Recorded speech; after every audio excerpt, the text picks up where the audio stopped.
रात के 2:17 बजे थे।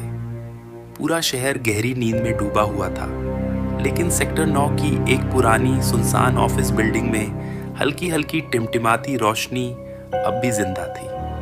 उस बिल्डिंग के अंदर ग्राउंड फ्लोर पर बने छोटे से सीसीटीवी रूम में रामलाल अकेला बैठा था। उसकी आंखें स्क्रीन पर टिकी थी, लेकिन दिमाग कहीं और भटक रहा था। रात की ड्यूटी हमेशा उसे भारी लगती थी। खामोशी, सन्नाटा और वो अजीब सा डर जो बिना वजह भी दिल में घर कर जाता है। तभी उसकी नजर अचानक स्क्रीन नंबर 6 पर पड़ी। एक हलचल, कोई चल रहा था। रामलाल तुरंत सीधा बैठ गया। ये कौन है? उसने ध्यान से देखा। एक आदमी धीरे धीरे कॉरिडोर में चल रहा था। लेकिन ये कैसे हो सकता था? इस बिल्डिंग को 3 दिन पहले ही पूरी तरह बंद कर दिया गया था। हर दरवाजा लॉक था। कोई एंट्री नहीं, कोई एग्जिट नहीं। रामलाल के हाथ ठंडे पड़ गए। उसने वॉकी टॉकी उठाया। कंट्रोल, कोई अंदर है? सन्नाटा, कोई जवाब नहीं। उसने दोबारा स्क्रीन की तरफ देखा और इस बार उसका दिल जोर से धड़कने लगा। वो आदमी अब रुक चुका था। धीरे धीरे उसने अपना चेहरा ऊपर उठाया, सीधा कैमरे की तरफ। रामलाल की सांस अटक गई। उस आदमी की आंखें अनही थी। जहां आंखें होनी चाहिए थी, वहां सिर्फ काला खालीपन था। रामलाल कुर्सी से आधा उठ गया। ये क्या है? अचानक स्क्रीन ग्लिच हुई और वो आदमी गायब हो गया। कमरा फिर से खाली। रामलाल ने गहरी सांस ली।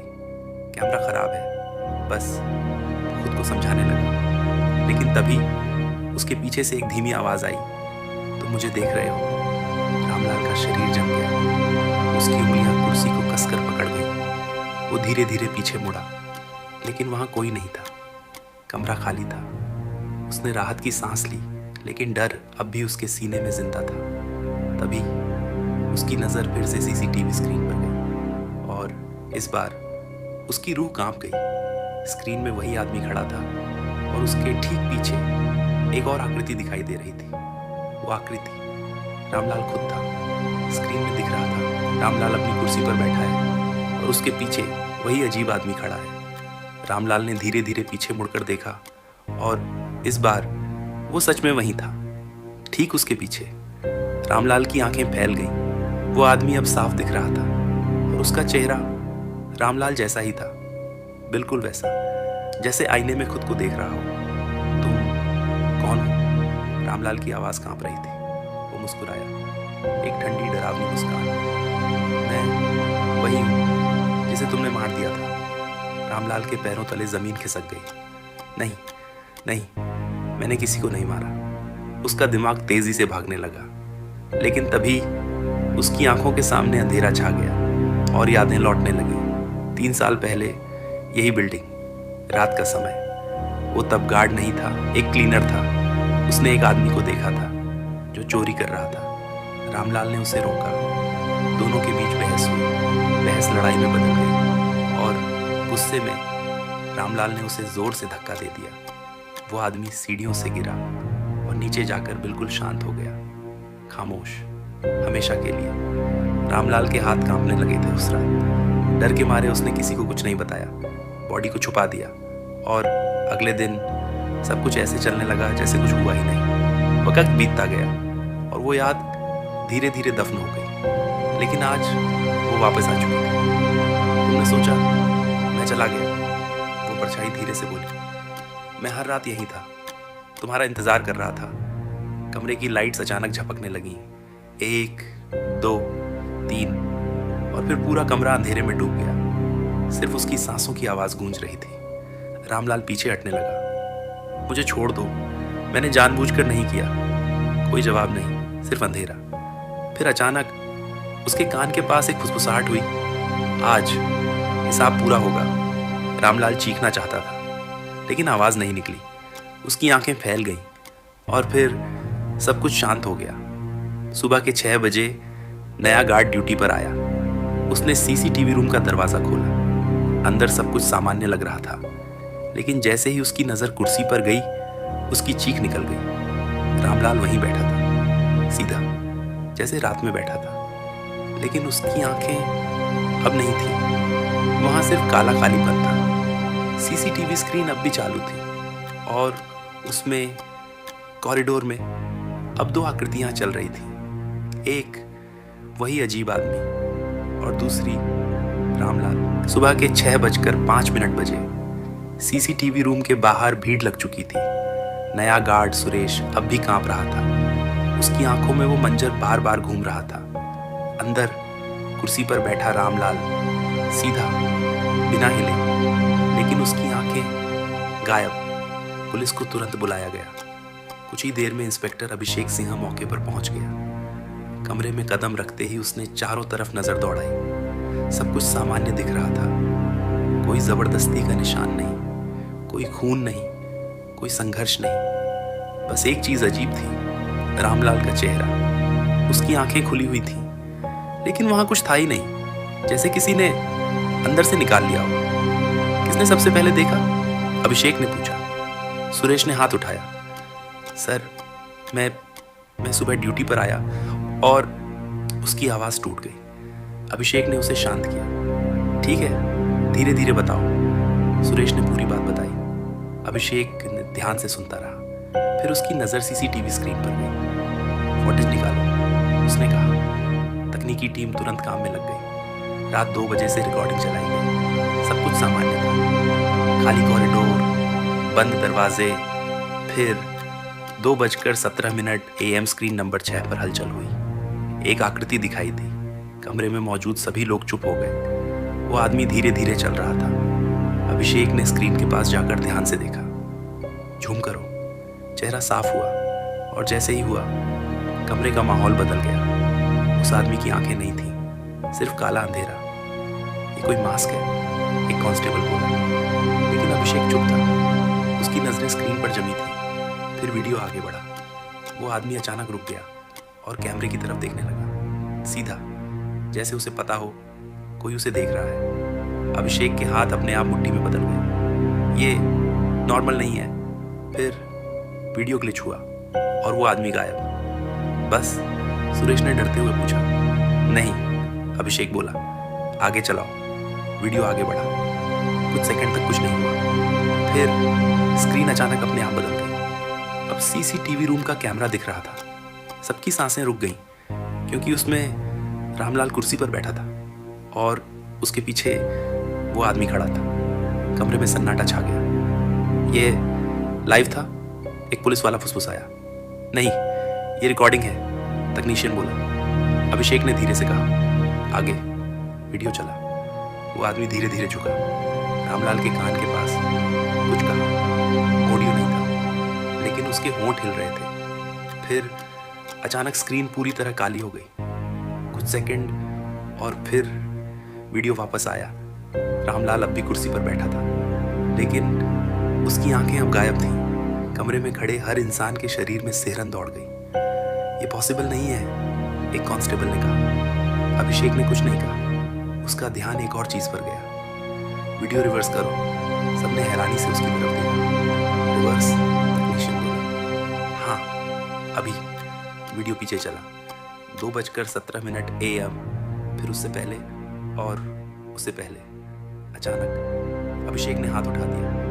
रुको, स्क्रीन फ्रीज हो गई। जूम करो कॉर्नर में।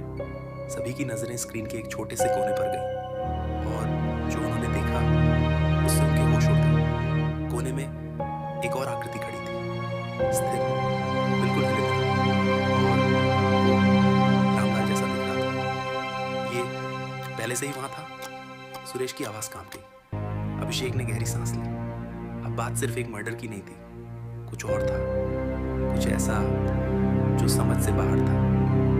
इस बिल्डिंग का पूरा हिस्ट्री निकालो, उसने आदेश दिया। पिछले 10 साल का। कुछ घंटों बाद रिपोर्ट सामने थी। अभिषेक फाइल पढ़ रहा था और हर पेज के साथ उसका चेहरा और गंभीर होता जा रहा था। इस बिल्डिंग में पिछले 5 साल में 4 अजीब मौतें हो चुकी थी, सभी रात के समय।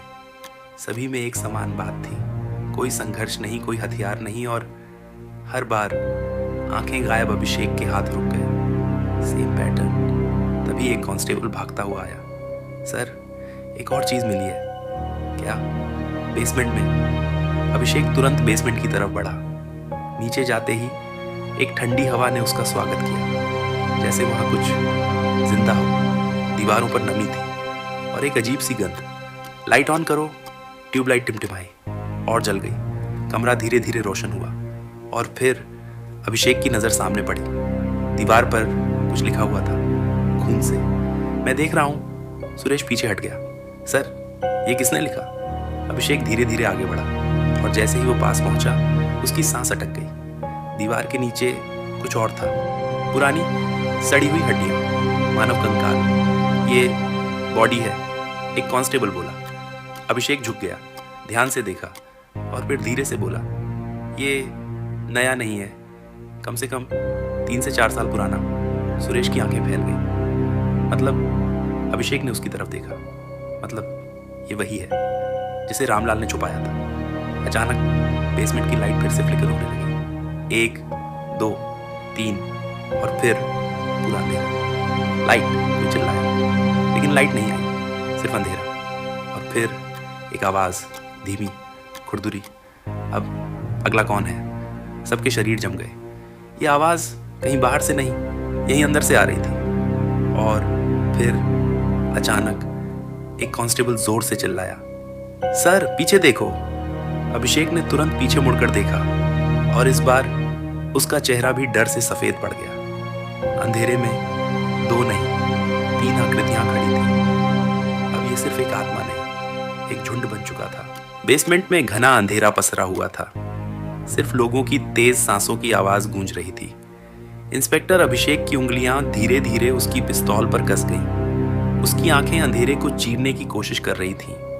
और फिर वो दिखे, 3 आकृतियां, स्थिर, बिल्कुल बिना हिले। लेकिन वो इंसान नहीं थे।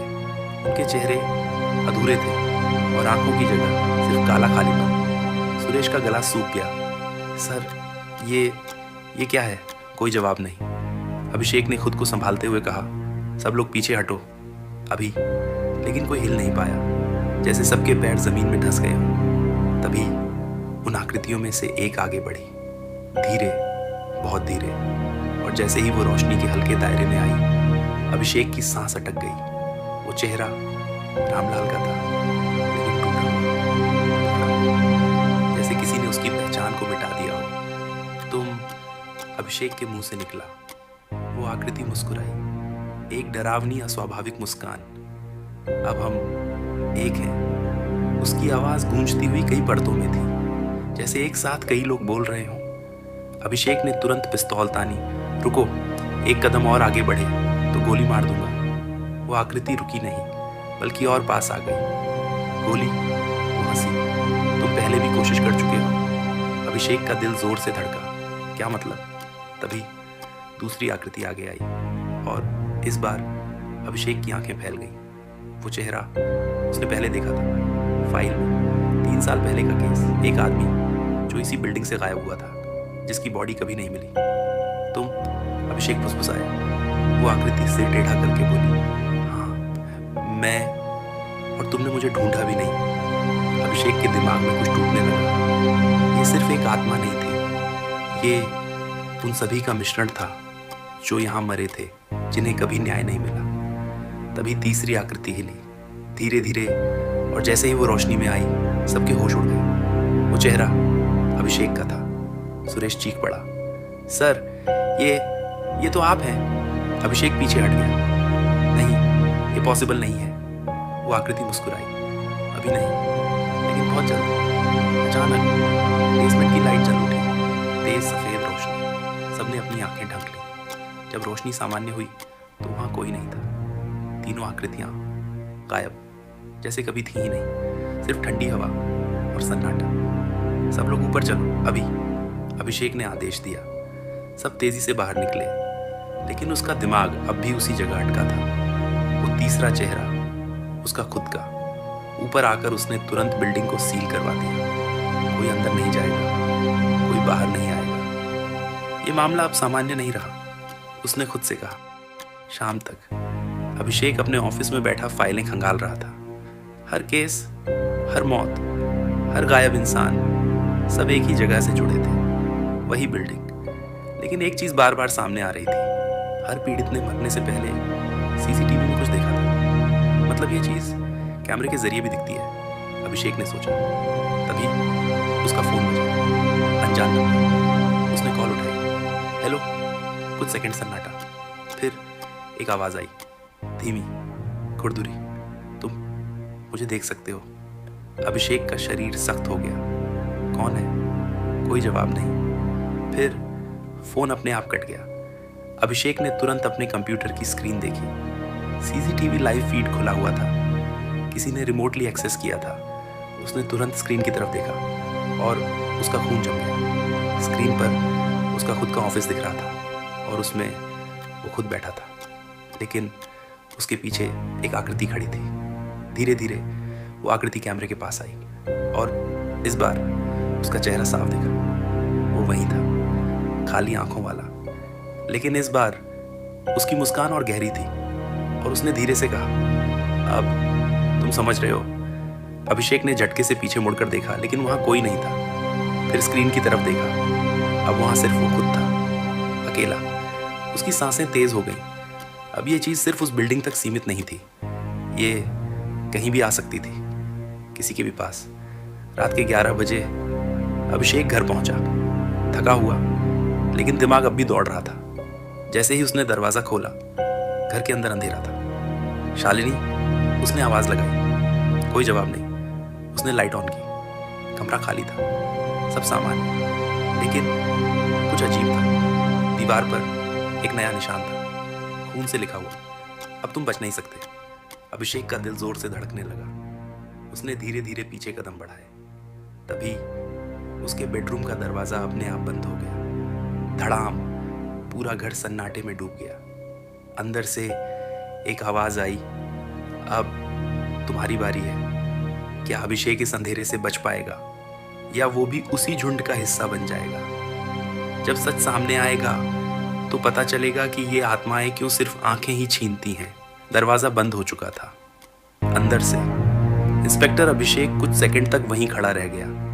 उसकी सांसें तेज थीं, लेकिन दिमाग अब डर से ज्यादा गुस्से में था। कौन है? सामने आओ, उसने जोर से कहा। कोई जवाब नहीं।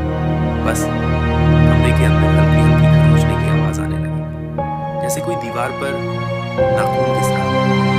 अभिषेक धीरे धीरे बेडरूम के दरवाजे की तरफ कदम भारी लगा। उसने हैंडल पकड़ा, धीरे से दरवाजा खोला। कमरा खाली था, लेकिन खाली होते हुए भी कुछ था वहां। एक अजीब ठंडक, जैसे हवा में कोई मौजूद हो। उसकी नजर धीरे धीरे कमरे में घूमी और फिर रुक गई। आईने पर उंगलियों के निशान बने थे और उन्हीं निशानों से लिखा था, देखो ध्यान से। अभिषेक का दिल जोर से धड़का। उसने खुद को आईने में देखा, सब सामान्य था। फिर अचानक आईने में उसका रिफ्लेक्शन मुस्कुराने लगा, लेकिन असली अभिषेक नहीं मुस्कुरा रहा था। उसके चेहरे का रंग उड़ गया। ये क्या?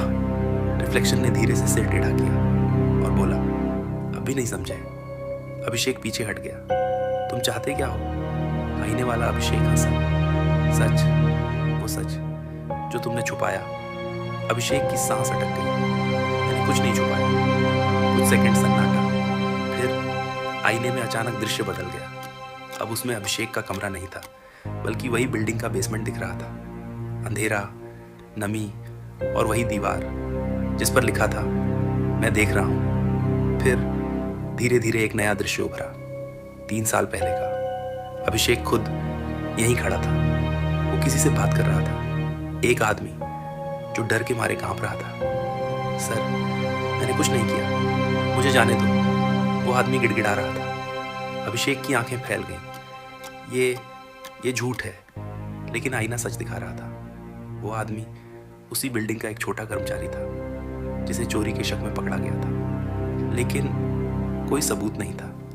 फिर भी अभिषेक ने उसे छोड़ा नहीं। गुस्से में उसने उसे धक्का दिया। वो आदमी पीछे गिरा और उसका सिर दीवार से टकराया। एक तेज आवाज और फिर खामोशी। अभिषेक की सांस रुक गई। नहीं, ये एक्सीडेंट था। आईने से आवाज आई, हर कोई यही कहता है। रामलाल ने भी यही कहा, बाकी सब ने भी। अभिषेक अब पूरी तरह टूट चुका था। तो तुम क्या चाहते हो? आईने में वो चेहरा धीरे धीरे करीब आया। अब उसकी आंखों की जगह भी काला अंधेरा था। हम तुम्हारी आंखों से देखते हैं, तुम्हारी यादों से जीते हैं, और जब तुम सच से भागते हो तो हम तुम्हें अपने जैसा बना लेते हैं। अचानक आईना जोर से टूट गया। धड़ाम, कांच के टुकड़े फर्श पर बिखर गए और हर टुकड़े में एक अलग चेहरा दिख रहा था। रामलाल, वो पहला आदमी और कई अनजान चेहरे, सभी बिना आंखों के, सभी अभिषेक को देख रहे थे। अचानक कमरे की लाइट बंद हो गई। पूरा घर अंधेरे में डूब गया। अभिषेक अब अकेला नहीं था। उसे महसूस हो रहा था कोई उसके बहुत करीब खड़ा है, बहुत करीब। उसके कान के पास एक ठंडी सांस और फिर आवाज, अब तुम सच देख चुके हो, अब तुम्हारी आंखें हमारी हैं। अभिषेक ने झटके से पीछे मुड़कर देखा और इस बार वो सामने थे। सभी, पूरा झुंड धीरे धीरे उसकी तरफ बढ़ता हुआ। अभिषेक ने पिस्तौल उठाई और एक के बाद एक गोलियां चलाई। धड़ धड़ धड़, लेकिन कोई असर नहीं। गोलियां जैसे उनके आर पार हो गई। वो रुक नहीं रहे थे और करीब अभिषेक घुटनों पर गिर गया। मुझे छोड़ दो, मैंने जानबूझकर नहीं किया। सन्नाटा, फिर एक साथ कई आवाजें गूंजी। अब देर हो चुकी है। अचानक सब कुछ शांत हो गया। लाइट वापस आ गई। कमरा फिर से सामान्य। कोई नहीं था, जैसे कुछ हुआ ही नहीं। अभिषेक धीरे धीरे उठा, हाँफते हुए। उसने खुद को संभाला। नहीं, अभी खत्म नहीं हुआ। मैं इसे रोक सकता हूँ। उसकी आंखों में अब डर नहीं, एक फैसला था। अगले ही पल वो वापस उसी बिल्डिंग की तरफ निकल पड़ा। रात के 1:45 बजे। वही समय जब सब शुरू हुआ था। वो सीधे बेसमेंट में गया, वहीं जहां वो कंकाल मिला था, जहां सब कुछ छुपाया गया था।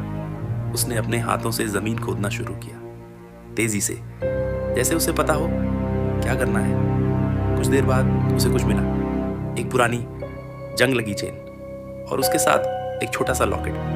अभिषेक ने उसे उठाया। जैसे ही उसने उसे छुआ, उसके दिमाग में आवाज गूंजी, यही हमारा सच है। तभी उसके पीछे से आवाज आई, तुम बहुत देर कर चुके हो। अभिषेक ने धीरे धीरे पीछे मुड़कर देखा और इस बार पूरा झुंड उसके सामने था। पहले से ज्यादा करीब, पहले से ज्यादा खतरनाक। क्या यह लॉकेट इस रहस्य की चाबी है या ये भी एक जाल है? क्या अभिषेक इस श्राप को खत्म कर पाएगा या सीसीटीवी में एक और चेहरा जुड़ जाएगा? बेसमेंट की ठंडी हवा अब और भारी हो चुकी थी। इंस्पेक्टर अभिषेक के हाथ में वो पुराना लॉकेट था और सामने खड़ा था वो झुंड, बिना आंखों वाले चेहरे, खामोश लेकिन जिंदा। तुम बहुत देर कर चुके हो, उनकी आवाज एक साथ गूंजी। अभिषेक ने लॉकेट को कसकर पकड़ लिया। नहीं, अभी नहीं, मैं इसे खत्म करूंगा। झुंड में हलचल हुई, जैसे उन्हें ये बात पसंद नहीं आई। खत्म, एक आवाज हंसी। हम खत्म नहीं होते, हम बनते हैं। अभिषेक ने गहरी सांस ली। उसकी आंखों में अब डर नहीं, सिर्फ सच्चाई थी। तुम बनते नहीं, तुम्हें बनाया जाता है। झूठ से, डर से और छुपाए गए सच से। कुछ सेकंड के लिए सन्नाटा छा गया, जैसे वो सुन रहे हों। अभिषेक ने लॉकेट खोला। अंदर एक छोटी सी फोटो थी, एक आदमी, एक औरत और एक छोटा बच्चा। ये उसी आदमी का परिवार है, अभिषेक ने धीमे से कहा, जिसे मैंने और रामलाल ने मार दिया। हवा अचानक और ठंडी हो गई। झुंड अब स्थिर था। तुम सब इसलिए फंसे हुए हो, अभिषेक बोला, क्योंकि तुम्हारी मौत को कभी सच नहीं माना गया। तुम्हें इंसाफ नहीं मिला। एक आवाज आई, तो अब क्या? अभिषेक की आंखें भर आईं। अब मैं सच सामने लाऊंगा, सबके सामने, ताकि तुम आजाद हो सको। झुंड धीरे धीरे उसकी तरफ बढ़ा, लेकिन इस बार उनकी चाल में गुस्सा नहीं था, कुछ और था, जैसे उम्मीद। और अगर तुम झूठ बोल रहे हो, एक आवाज आई। अभिषेक ने बिना झिझक जवाब दिया, तो मेरी आंखें ले लेना। कुछ सेकंड पूरी खामोशी, फिर झुंड में से एक आकृति आगे आई। वो पहला आदमी जिसकी मौत से सब शुरू हुआ, वो अभिषेक के सामने आकर रुका और पहली बार उसकी आवाज शांत थी, हमें सच्चाई चाहिए। अचानक पूरी जगह बदलने लगी, दीवारें कांपने लगी, लाइट्स तेज तेज ब्लिंक करने लगी, जैसे समय खुद टूट रहा हो। अगले ही पल अभिषेक पुलिस स्टेशन में खड़ा था। सुबह के 10 बजे उसके हाथ में वही लॉकेट और सामने पूरा स्टाफ, मीडिया, कैमरे। मैं इंस्पेक्टर अभिषेक सिंह, उसने बोलना शुरू किया। उसकी आवाज भारी थी लेकिन साफ। आज मैं एक सच कबूल करने जा रहा हूं। कमरे में सन्नाटा छा गया। 3 साल पहले मैंने एक निर्दोष आदमी को मारा। वो एक्सीडेंट था, लेकिन मैंने उसे छुपाया। और सिर्फ मैं नहीं, इस बिल्डिंग में कई लोग मरे जिन्हें कभी इंसाफ नहीं मिला। मीडिया में हलचल मच गई, कैमरे चमकने लगे, लेकिन अभिषेक रुका नहीं। आज मैं खुद को कानून के हवाले करता हूं और वादा करता हूं सभी मामलों को फिर से खोला जाएगा। उसने धीरे से लॉकेट टेबल पर रख दिया। अचानक कमरे की लाइट फ्लिकर हुई, सिर्फ 1 सेकंड के लिए। और उस एक पल में अभिषेक ने देखा सामने खड़े लोग अब वैसे नहीं थे। उनके चेहरे बदल चुके थे। वो झुंड था, लेकिन इस बार उनकी आंखें वापस थीं। वो उसे देख रहे थे, शांत, जैसे उन्हें आखिरकार सुकून मिल गया हो। एक हल्की सी मुस्कान और फिर वो धीरे धीरे गायब हो गई। अभिषेक की आंखों से आंसू बह निकले, लेकिन उसके चेहरे पर शांति थी। कुछ महीनों बाद वो बिल्डिंग पूरी तरह सील कर दी गई। सभी केस दोबारा खुले, सभी पीड़ितों को इंसाफ मिला। लेकिन कहानी यहीं खत्म नहीं हुई। एक दिन नई बिल्डिंग में एक नया सीसीटीवी सिस्टम चालू किया गया। सब कुछ सामान्य था, लेकिन रात के 2:17 बजे स्क्रीन पर हलचल हुई। एक आकृति दिखाई दी, धीरे धीरे चलती हुई। इस बार उसकी आंखें थीं, लेकिन उसके पीछे एक और परछाई खड़ी थी, और वो परछाई मुस्कुरा रही थी। सच आत्माओं को आजाद कर सकता है, लेकिन अंधेरा कभी पूरी तरह खत्म नहीं होता। The end. Thanks for listening.